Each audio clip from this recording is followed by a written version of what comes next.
Welcome to the Talking with Tech podcast. My name is Chris Bouvet, and I'm here as always with Rachel Madel. Hey, Chris. How's it going, Rachel? It's good, kind of. I have a story to share. Okay. I picked up a new case. This is a family who has a child who has multiple disabilities, autistic, and has some, other kind of things going on with genetics, genetic syndrome, me type of things. So this is a complex case. Family comes to me saying, we really want to do AAC. We're not really sure, what's been happening because we've introduced it. He's had, different AAC systems trialed for the last 5 years. He's had access to different kinds of apps and devices, but nothing is really sticking and nothing seems to be working. But we know that he has a lot of potential to communicate. And so we know that you are the place to go for AAC. So here we are. Mm-hmm. So I read a lot of the reports before I do this consultation. Wait, I just want to pause. So we've tried 5 different types of helicopters, but he's not flying yet. Is that correct? Correct, Chris. So essentially I do my due diligence as far as reading the documentation that I have on this student. So I have an AAC assessment I'm looking at. I have a speech and language assessment from the school. So the AAC assessment was done outside of school. And I'm reading through this report, and there's something that really hit me, Chris, and it really grinded my gears. So you got under your skin, grinded your gears. Okay. So essentially, after doing a lot of trialing with different high-tech robust systems, this SLP in the schools shared in this report that, after 5 years of having access to high-tech AAC, it's her recommendation that they go to a light tech or paper-based communication book, a static communication book. And it really got me, because I'm like, why? Why on earth would we ever go backwards? And, part of the rationale with this, at least from this report, was that he's not using the device functionally. I'll put that in air quotes. He's not using the device functionally.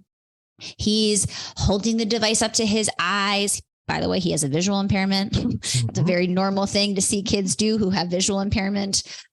He's hitting the buttons randomly. He's distracting the class. We've all heard these things as reasons that some people use to say that high-tech robust AAC is not the answer, right? So I go into this consultation anticipating that I was going to see some exploration of the device and, all of these things. Maybe he's going to hold it up. Maybe he's not as responsive to modeling, all these things. I go in still knowing, though, it doesn't really matter what he does in this exact moment, but we can teach him how to be more intentional with communication. We can teach him, when he says something, we attribute meaning to that. We can, figure out if perhaps he needs something for his visual impairment, like high contrast symbols or a key guard, or, so I'm going into it thinking all these things. When I met this student, Chris, he blew me away with how much communication he actually has. And he's had to compensate for lack of language because of this whole mess with AAC for the last 5 years. He was pointing, he was looking, he was smiling, he was signing, he was approximating, he was able to navigate a system after we modeled it. He spontaneously said the word blue, which is his favorite color. And it just really gets me, Chris, because this student has so much communication, has so much potential with the right types of supports and the right type of beliefs that the student has the potential to learn how to communicate. And the family is in a situation where they're now fighting their, school district and saying, okay, well, we disagree with this recommendation to go back to a static communication board. And so I just wanted to share it on the podcast because I feel like if I keep running into professionals that are making these types of recommendations, that tells me that I need to keep sharing these stories and dispelling these myths around, what we should be doing in situations like this for students. And also, it's not the tool, it's the support around the tool, right? Like kids will learn whatever tool we put in front of them. So, it's really on us to figure out ways to support them and help them, learn language in order to communicate successfully. Mm-hmm. So a couple things. So, the image that's implanted in the front of my brain right now of the story you're sharing, right? It's when we do our presentations together, there's this slide that is a joke that we often share is, this is my favorite slide. We have like 9 of those, 10 of those. This is one of my favorite slides. And it's this image from Wiley Inc. at earthlink.net, who created this image of all of these people walking on a road. And they get to a sign, and the sign has an arrow pointing to the left and an arrow pointing to the right. And underneath both of those arrows is the word answers. And the arrow to the left says simple but wrong. And the arrow to the right says complex but right. And all the people, not all, the vast majority of people are going off to the left, following the simple but wrong, and jumping off a cliff. It's just the masses jumping off the cliff. And we have a little arrow that says change the app. Like they've tried 5 different apps. So, simple but wrong. Let's keep changing the app. What's more complex but right? And on this image, it's this winding road up a path with like 4 people on this path, but they're all reading and doing research and they're doing work to learn and do better. They're changing, and really we have an arrow pointing change the instruction. And that is what you're getting at here is they've tried 5 different helicopters. The kid isn't flying. They've tried 5 different apps, and they've never once turned the spotlight back on them and said, what are we doing wrong? Instead, it's sort of a blame game with the kid. What can we do differently? What does that instruction look like differently? And which means let me throw it back to you, Rachel, because I know you've had success here with other school districts where they have maybe hired you to come in and do some training. And I know in our neck of the woods, we're doing training and coaching. We are certainly trying to change the instruction. Absolutely. I ended up having a meeting. So once I met this kid, I was like, oh my gosh, like I already knew that this report wasn't great. And I already knew that I disagreed with it and that we could do something totally different and supportive and believing in, this child's potential to learn how to use AAC for communication. But then the question becomes, okay, now how do I help support this child at school? And like, how do I help change those limiting beliefs and, figure out a way to get in there? And so before this IEP meeting, I'm like, can I get a meeting with this SLP? Like, can we come together and try to have some conversations? The meeting was interesting. I always try to lead with curiosity and asking more questions because I think that helps me understand better what's going on. I also acknowledge that the way that, students show up at school might be different than the way they show up at home. But, I had a sense that there was a lot of things that we could shift and tweak to do differently. Even just with our perspective of, saying that the student was only using the device. And I put this, this is quotes from the report. He engages with it as a toy rather than a communication device, but while also saying that he can use it to talk about the weather. And I'm like, okay, so we actually have proof that with something that's repetitive every day, we talk about the weather in class, like he's able to independently talk about the weather. So it can't be he uses it as a toy, but he also has learned how to communicate about the weather, right? Like it can't be those 2 things at the same time. It just shows that like with enough modeling and repetition and routine, he's able to learn how to use it effectively. So how can we take other situations that he's motivated by and teach him with repetition and routine how to communicate successfully?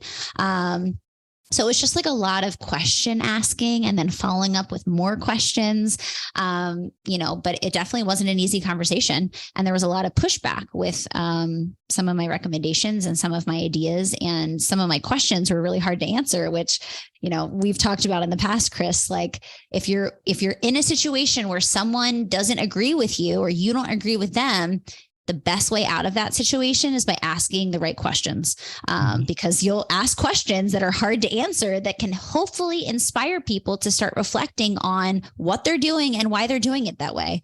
May not happen in the moment in the conversation, but hopefully it sparks some thought and reflection around what they're doing and how potentially they could be doing it differently. So what do you think comes next for this situation? It's a great question. I mean, I feel very strongly, and I spoke with the family about this, that absolutely not to the communication board that's static, especially given what I saw during my assessment. But it didn't even matter what I saw during my assessment. We need to just believe that high-tech, robust AAC is possible and help support the student in all the ways that the student needs to be successful. And that could mean, using vocabulary builder. The student now has a system that's an accent system with Unity. Let's use vocabulary builder and see if we can get more, intention and accuracy. I put that in air quotes because it's can we just respond to what he's saying, right? Can we just respond to the things that he's saying and shape that into meaningful communication opportunities? But there's things that we can tweak and play around with to help him be, more successful in the eyes of school. And so I have a therapist that's going to be working with him regularly in the home. I'm going to be doing parent coaching, and I'm hoping that I can get some time to actually collaborate with the school more, to help support what's happening at school, and hopefully sharing some strategies and things that can be helpful and successful in the classroom, kind of alongside of what we're doing at home. Yeah, I hope so too, because it'd be swimming upstream without their support, right? I mean, not saying you can't swim upstream, you're going to have to, but if they could be supportive and get on board with some of these, and I guess you're going to see instances where he shows these sort of, to them, it'll look like miracles, right? Oh my gosh, I'm sure they'll say, I never would have thought he could do that with the therapist you're working with. And it's like, yeah, that's exactly it. What if you just thought he could do that? Then we wouldn't have to prove it to you, right? Yes. But since we have to, I'll take a video and I'll prove it to you. Yeah, exactly. All right. Well, I think it's great that this learner is actually going to, have a chance, because otherwise, without this involvement in this situation, then that the chances are a lot thinner until later on in his life. Yeah. I mean, I think that, just like you said, what if we just believed that he was, capable of learning how to use this communication device? What if we just believed that? Shouldn't we just believe it? And I believe that educational team can change. They'll learn that right now their heels are dug in, and who's this outside person? She's not in the classroom. How could she possibly know?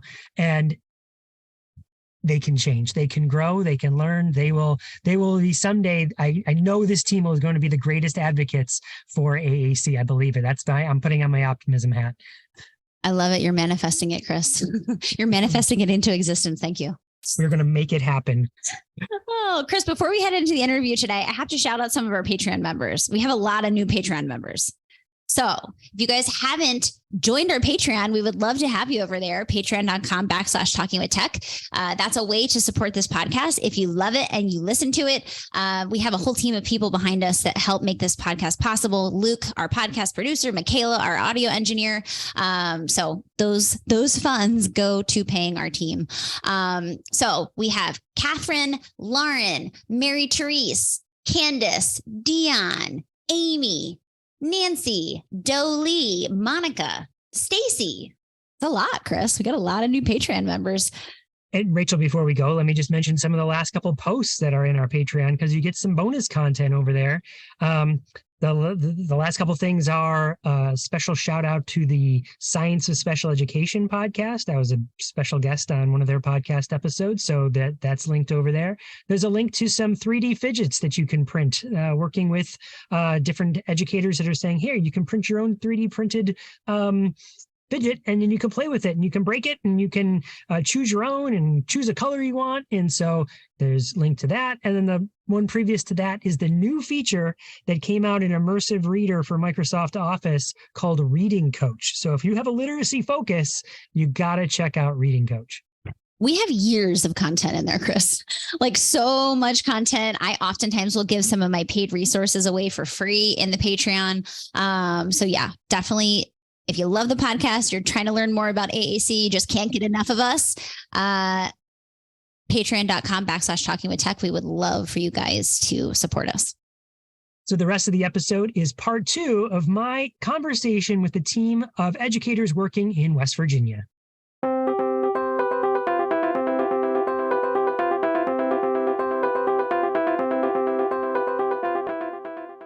Do you love this podcast? We would love for you to take a second and leave us a review on iTunes. That way, more people can find this podcast and learn how to support individuals using AAC. We also love hearing from our listeners. It reminds us that all of the hard work we put into this podcast really matters. And don't forget to subscribe so you always know when we release new podcasts. Now let's head back into the episode.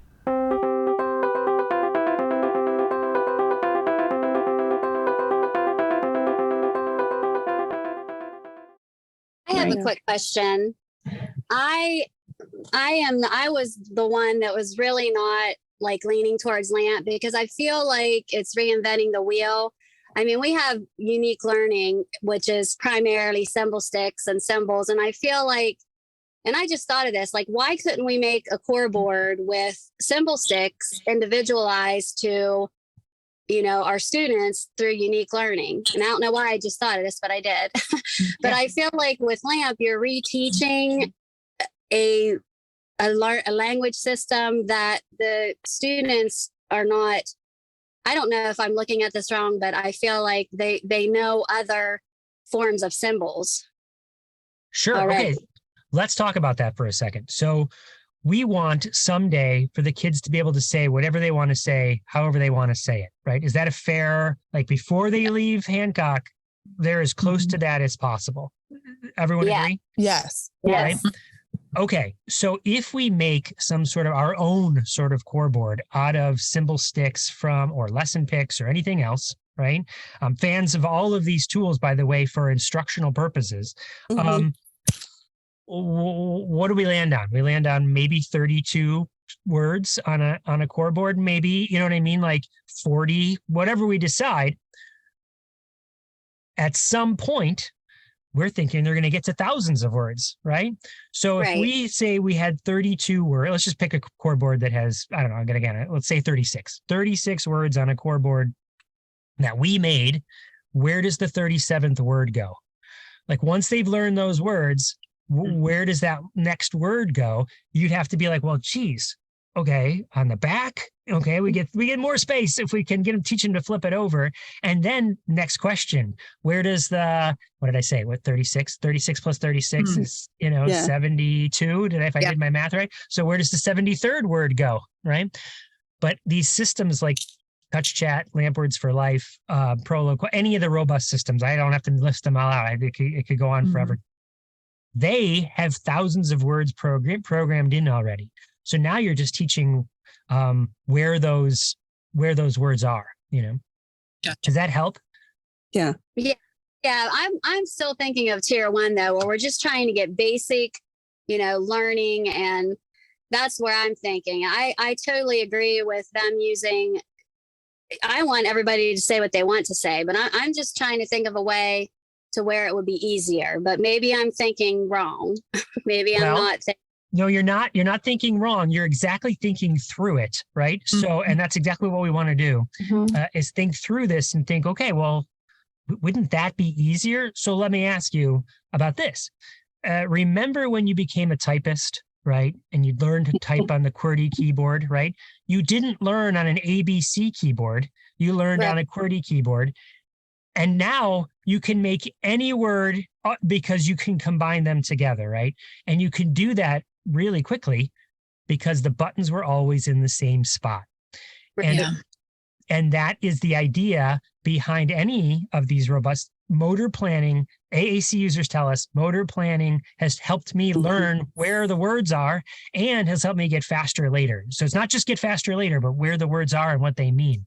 So again, if we had some sort of 36 or 72 word core board, and then we go teach them later, oh, well, you can learn these words. They're in a different spot now.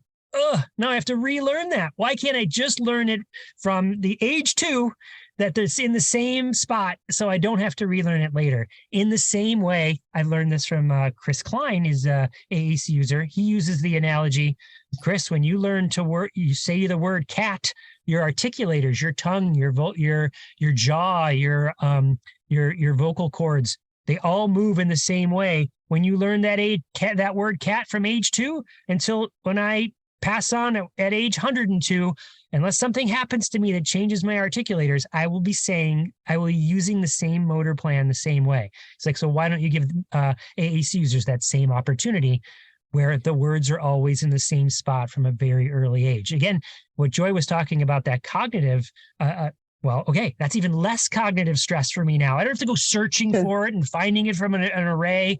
I learned where it is and I never have to relearn it. It's always there. Mm-hmm. And every robust system has that. It's just how complex the motor plan is.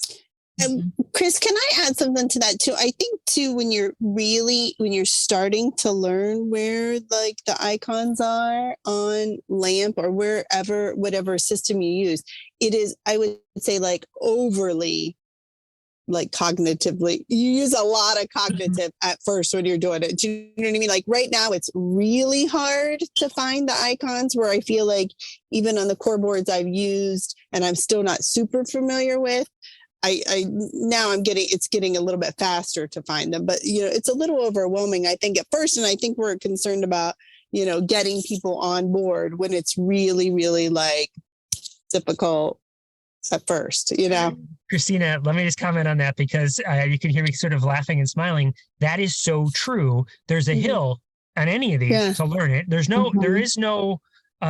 there's ways to make it faster with practice and doing some exercises and things like that, and having some professional learning around it can make that hill a little bit flatter, right? It doesn't have to be such a mountain. But then here's what you find, right? Someone gets really good on one particular system, and then they start going too fast. I can model so fast. I know where these words are. I don't have to think about it. And then the kids don't see it because we want to be modeling for the kids. So it's like, whoa, it's not about you. It's great, Erica, that and you're super fast on this system. Slow down. The kids need to see it, right? So it becomes another problem on the back end of becoming too familiar. Joy, I would not worry about I'm going to learn one and I can't learn the other, because really, what you want to focus on is the skill of modeling and the skill of descriptive teaching and the skill that transcends any of the systems that you might learn. Learning that system is really like, you're going to learn it. Whatever the system you choose, you're going to learn it. You'll learn little shortcuts. All of the systems have a search feature, so that'll help you get through it, right? Mm-hmm. And the skill that you really want your teachers to be practicing and getting better at is modeling. They can get better at modeling if they know one system. And then once they're good at that skill of modeling, when they get another system, if this kid moves in and they're rocking and rolling on this thing. I never even heard of this system. What is it? It's called the Wiggly Wob, and I've never heard of the Wiggly Wob. Well, I know how to model. I got my skills. I know how I'm good at modeling. I just got to learn where the words are on this thing, and that's I think what we're shooting for, is to decrease that demand of needing to know all the systems, know one really well and get really good at modeling, and then you'll be able to do other systems as well. Yeah. Excellent. And I think kind of too, we have a great special ed director, and she's like, let's do this, let's go. She gives us the reins and we're going forward, and she's up ahead saying, come on, get it going. She doesn't put the brakes on us. We kind of put our own brakes on. And I forget where I was going with this, but I had a good point. Oh, the focusing. Okay, so focusing on the modeling. I think it's a journey from having access to independence. And so like when you were talking about teaching the 5th graders, like you use emojis, we can do this. 5th graders, when they get independent, they're going to run with it. They're going to put in it. They're going to program it themselves. We're not going to have to take on that stress, because they're going to take ownership of their vocabulary and their language. But right now, we've got so many kids that they don't even have access to attempt to communicate. Right. And so modeling is in between there, and we're still at the access level. We don't want to stay there, but we've got to get there and move past that before we can go to the next area. Mm-hmm. The other piece that I kind of wanted to mention was, I think you have to look at your students and their diagnoses. Like, I'm not one, okay, they have CP, so this is what we do. Not like that. But an individual with CP, they may want to communicate and can't, and they're frustrated. But students with autism may never want to communicate. And I think we need to recognize that too. So a lot of the students in these self-contained rooms have autism, and they may never want to do this and have no motivation whatsoever.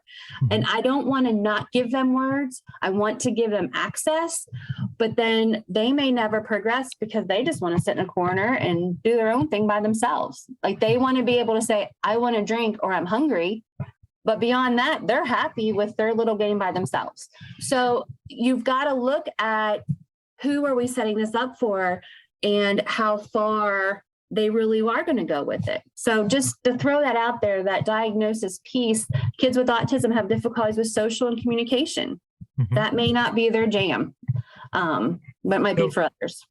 Couple comments there, Joy, and I believe you to be spot on here, right? So what you're talking about when you're talking about the access, in my mind, I put things in 3 buckets. Picture a Venn diagram. The sweet spot is the middle of these 3 circles. Okay. Circle number 1 is tools. There's no way around it. AAC, you need tools, right? That's what AAC is. It's a thing, right? Then you need some sort of training around that thing. And that's the second circle. So the people that are meant to support the AAC user need to know what they're doing. And that focus could primarily be on modeling and instruction. What does instruction look like around this? With a little bit of, here's how the app works, right? So tools, training, and then a third component, which I won't get into so much here, but I'll just mention it, and that is coaching. Right. So I can know I got the training. I watched the videos that Kristina made. I listened to the podcast. I actually need to do it and fumble through it and make mistakes and have somebody go, okay, what'd you do there? Let's get a little bit better here. How can you get better? You know what I did? I didn't wait long enough. That's what I didn't do. Or I just kept barking orders at them with that thing, and that turned them off, rather than I was just commenting on. And this brings me to the last point. So those 3 things are the Venn diagram, the secret sauce. You need all 3, I think.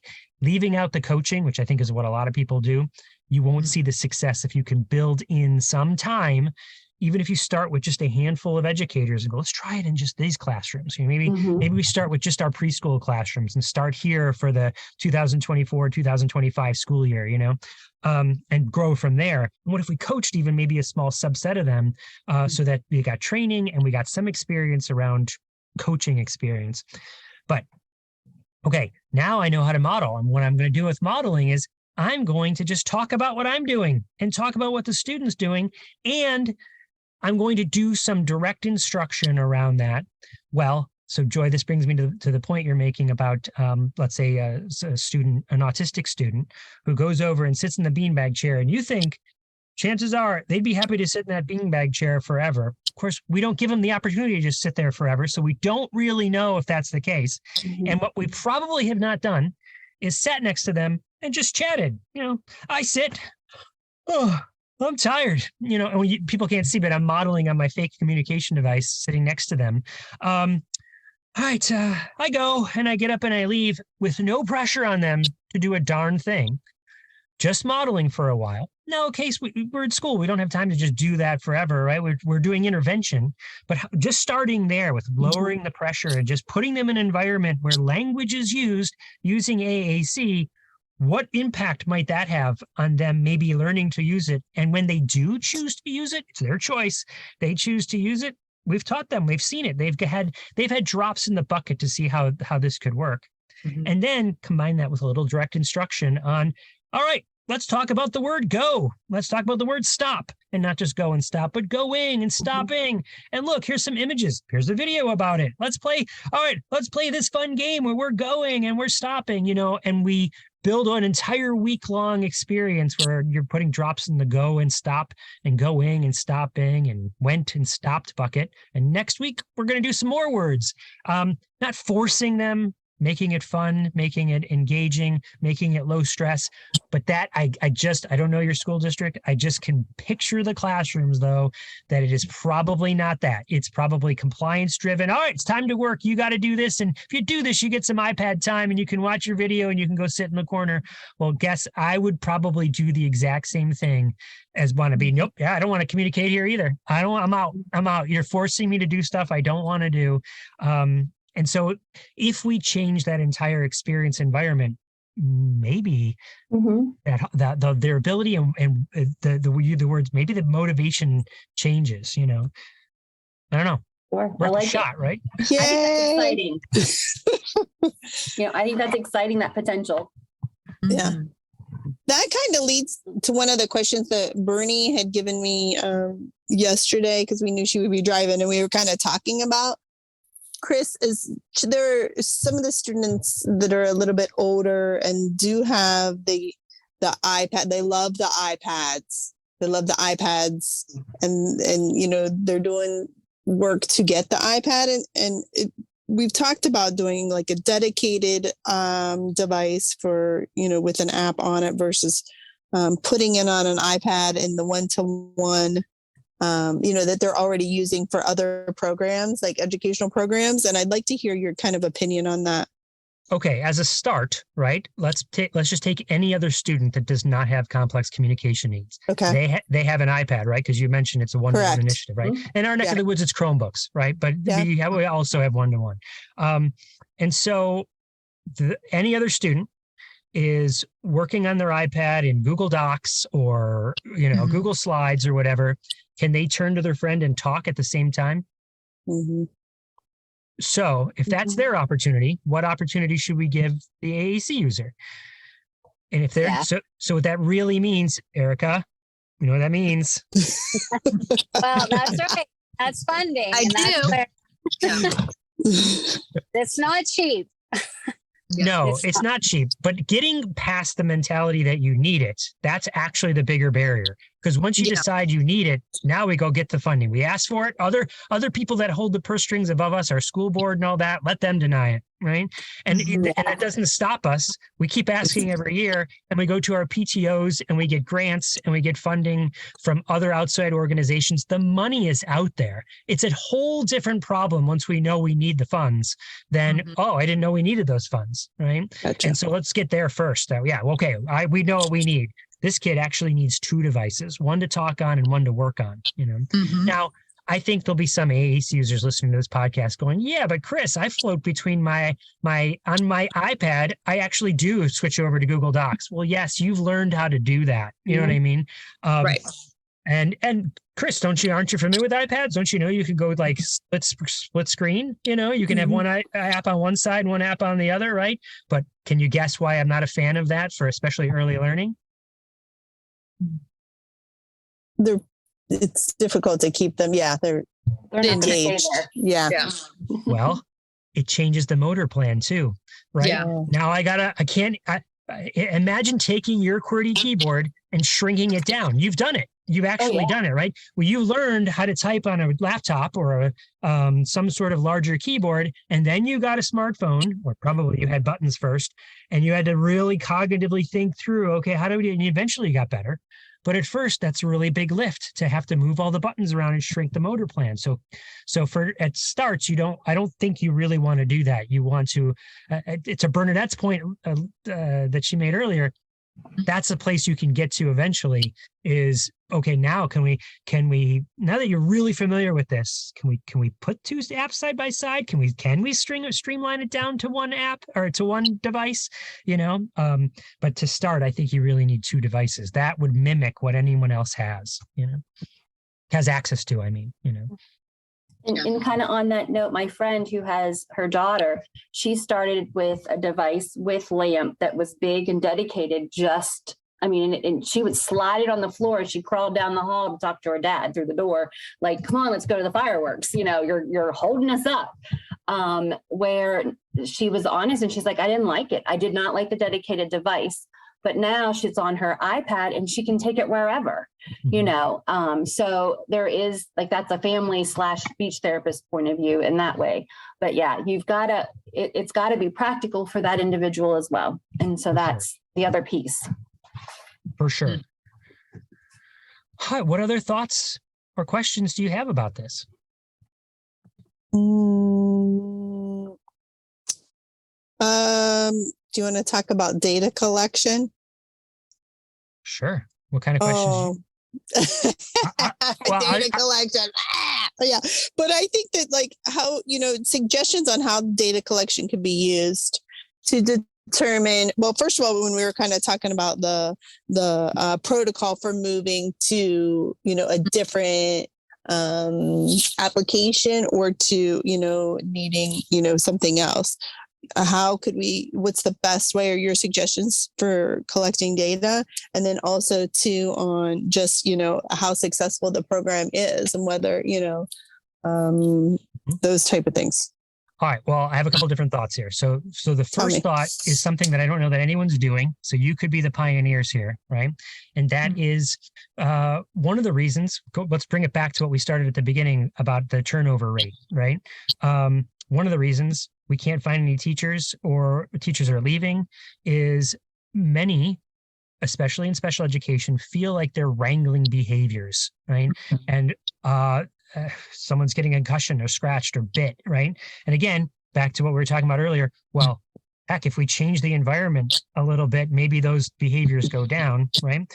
But one thing you might be looking at is what's our baseline? How many behaviors, let's call them maladaptive. I'm not sure I love that word, but you know what I mean, right? Let's measure how many we have this year.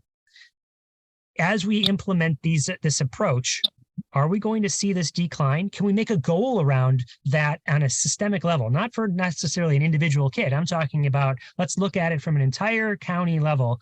How many instances did we have? And is that on the decline or is that on the incline or is that just horizontal, right? Mm-hmm. That could be really powerful in getting more teachers involved and wanting to spend time on this who are experiencing burnout. Another training I have to go to, Kristina, to be like, oh, wait, this really is going to help me because my biggest barrier, the thing that is scaring me is that I might get hurt and that the kids might get hurt and that I'm wrangling behavior. So if that's the big elephant in the room, let's start measuring that so we can figure out how we can make that a smaller elephant. Does that? And it is, that was an essential component of all of our discussions was behavior. In all of our team meetings, we did circle back around to behavior over and over again. That was one of our big reasons for, really making this big push to implement this, is because our hopes were that we really thought that behaviors would decrease as students had more functional communication. Yeah, I think that's the case, Erica. I really do. So to prove it, measure it, right? And then look at how that number has been impacted in ensuing years as you continue on. Second thing, just throw it on the same list, is the turnover rate. Well, what are we experiencing in autism classroom, autism teachers, ECSE, preschool teachers, are we seeing an incline or decrease or increase? Because that's another thing that we're trying to tackle and change, right? So if they feel supported through, I'm getting tools that I need, I'm getting the training I need, I'm getting the coaching I need, I feel good about my job every day. Yes, we want to throw more money at teachers, but $1,000 or $2,000 isn't necessarily going to keep them in the job when every day they're coming home going, oh, do I have to go back there tomorrow? You know what I mean?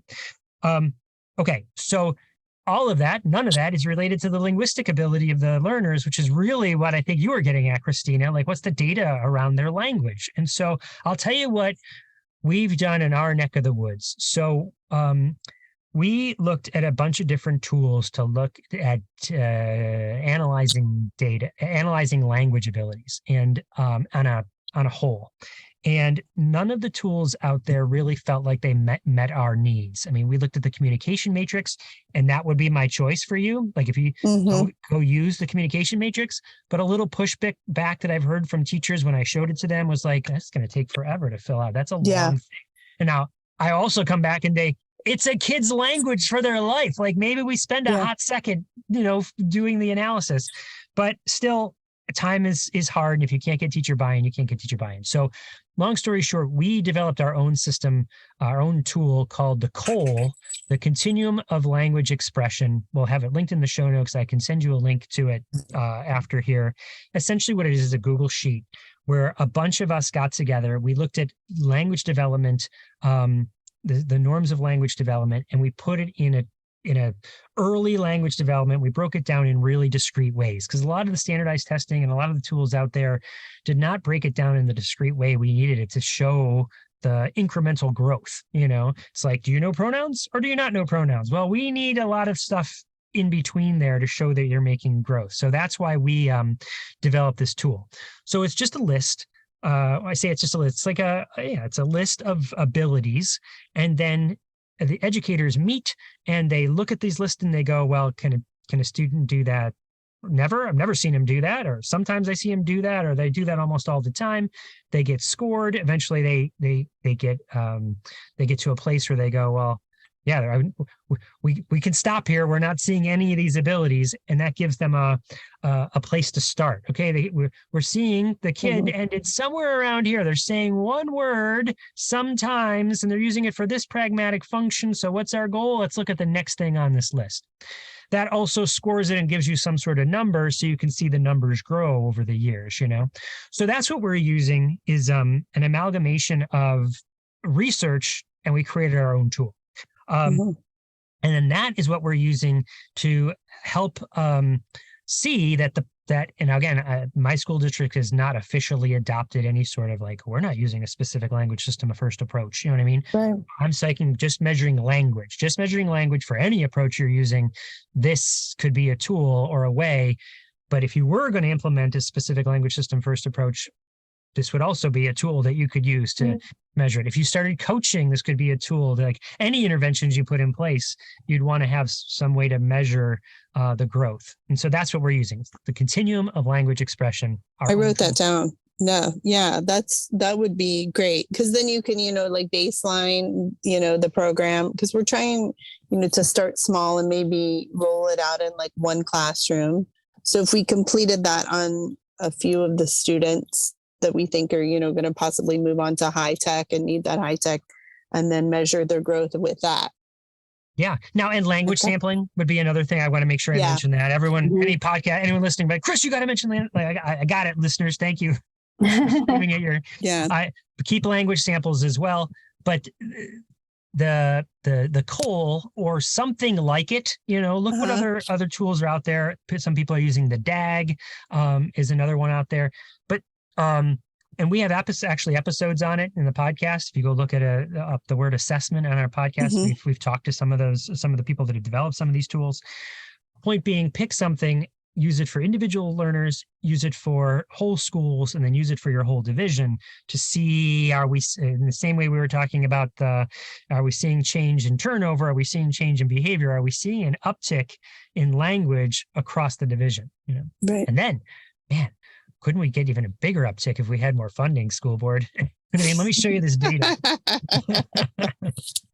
Yeah. And I think that's too interesting too. I just wanted to say, so when the podcast that you recorded back in August, one of the things that was mentioned was, including a parent and the teacher, even, as what do they want to see the students communicate? And so when I spoke with her yesterday and I asked her, and that was exactly what she had said, to know what the child is frustrated about or emotional about or upset about, or if they're not feeling well, those kind of like functional communication skills that would probably, decrease behaviors as well. Mm-hmm. Let me ask back to the selection process here just for a second. Do you have any particular app right now that is coming out most in the wash?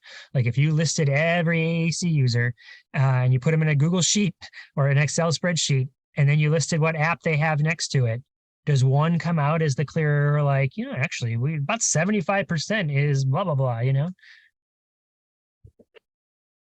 Erica, do you want to answer that just kind of district wide? I mean, we've talked about it before. Erica might have to step away. I don't know. Oh, No, I'm here.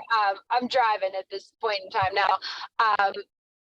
Well, I guess looking at it from two different angles, I would say the majority of apps that we have purchased have been ProLocal, and then we do have some LAMP as well. Those would be the two biggest, and Bernie can chime in too because she's always usually the one who is our assistive technology contact who gets those apps loaded on the iPads. But those are the two that pop out to me as the biggest two requested that we have purchased. Yes, yeah, that is correct. We did a training. It's been quite a few years ago with LAMP, and we had purchased some licenses, and then ProLoquo seemed to be the most requested after that. But other than that, I know there's one speech therapist that has touch chat, but she went on her own to do that for a child. And other than that, there's really not a lot of just besides unique learning and Symbol Sticks. Okay. So just let me summarize here. It sounds like you're not too far along with any one particular system, because I think the two different ways that districts are sort of deciding if they are going to adopt an approach like this or move forward with this, it's either let's get a committee together and pick something, let's put some questions out on the table and make a decision, or man, we're so far along, we've got 80% of our people are already using this, so let's just go deeper dive with this, Mm-hmm. Yeah. I mean, of course, assuming that everyone's feeling like there's that's still a rational, that tool is working, Right. Well, I appreciate all of your input. You've taught me a lot, and I have a really different view on some things. So thank you for that. I really appreciate it. Well, I appreciate the open mind and the open discussion, because this is how we grow, right? It's professional conversations like this, me and you. Mm-hmm. Yeah. Yeah.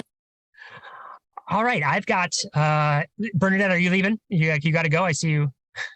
Oh, no, I stopped my car, so I thought I'd show you my I in Florida somewhere. I am going to the conference. Is there any other questions before we sign off? Is there any other or summaries or takeaways, or what are your thoughts? I think that was kind of it that we had discussed yesterday. Yesterday we kind of met and shared some questions.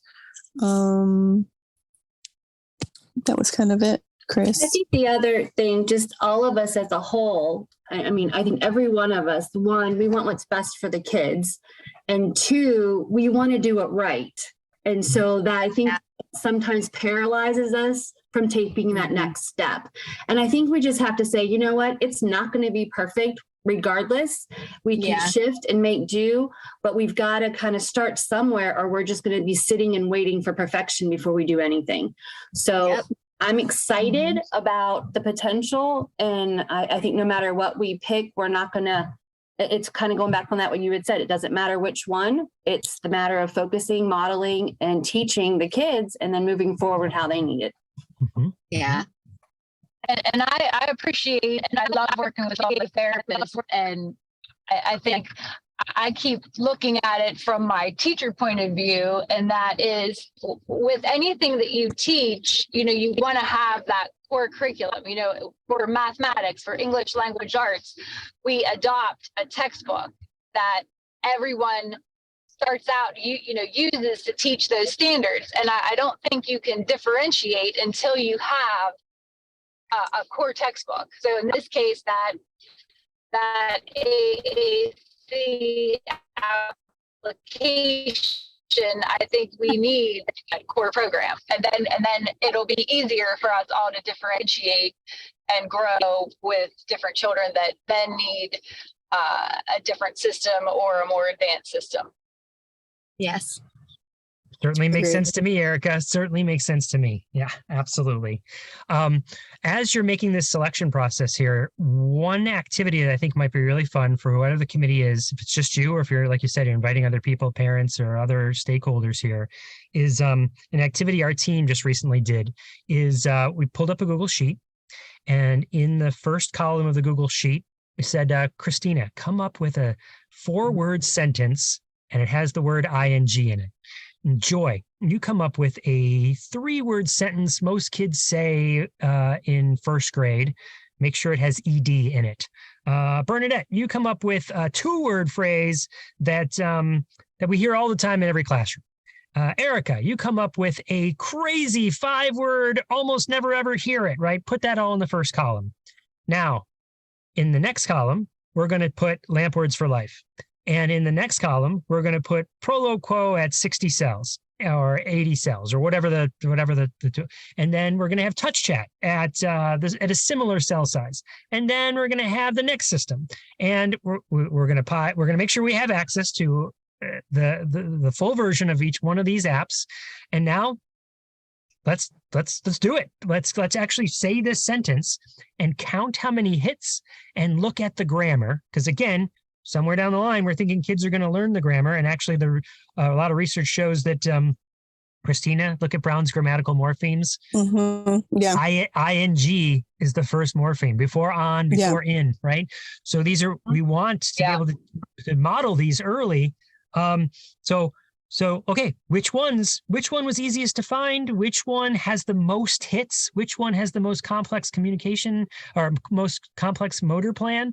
That, I think, will help you really reveal, like, okay, this one was really hard. This one was really easy. This one took like 9 hits. This one didn't even have that word. I had to add that word in, like that will open up a lot of dialogue, I think, for you and for the other stakeholders. It was really eye-opening for and we've been working in a system that was just the team that I work with of facilitators. We were having a lot of great conversations just around that one activity. Yeah. For sure. That's a great idea. Yeah. Well, have fun. That's what Carly said. Mom, have them use the device and let them talk with it. Mm-hmm. And just what, Chris, and see how easy or how hard it is for them to do. Mm-hmm. Mm-hmm. All right. If there's anything else, I'm sure what'll happen is you will go back, you'll have your own conversations, and you'll be like, oh, we should ask Chris, or this doesn't need to be the end. Always feel like to reach out to me. Always happy to help and brainstorm more. And please, a year, 2 years, wherever you are down the line, come back and tell us how it's going. Like, Chris, we got some updates, whatever time, we'd love to hear back, so often on the podcast, we get one-time shot, and people bring them back years later. Could really, we've been doing the podcast for over 5 years now. So we can really have some longitudinal studies going on through the podcast. So if you're up for that, we would love to have you. We'd love that. Yeah. Awesome. Well, thank you. Just the fact that you are having these conversations and that you are is just as it's inspiring to me, like anyone else. Sometimes I get in the doldrums, so hearing that you're doing this sort of good work is it really fills my cup. So thank you. Thanks, Chris, for meeting with us. That was super helpful. Yes, thank you. You're welcome. Bye-bye now. Bye. Bye.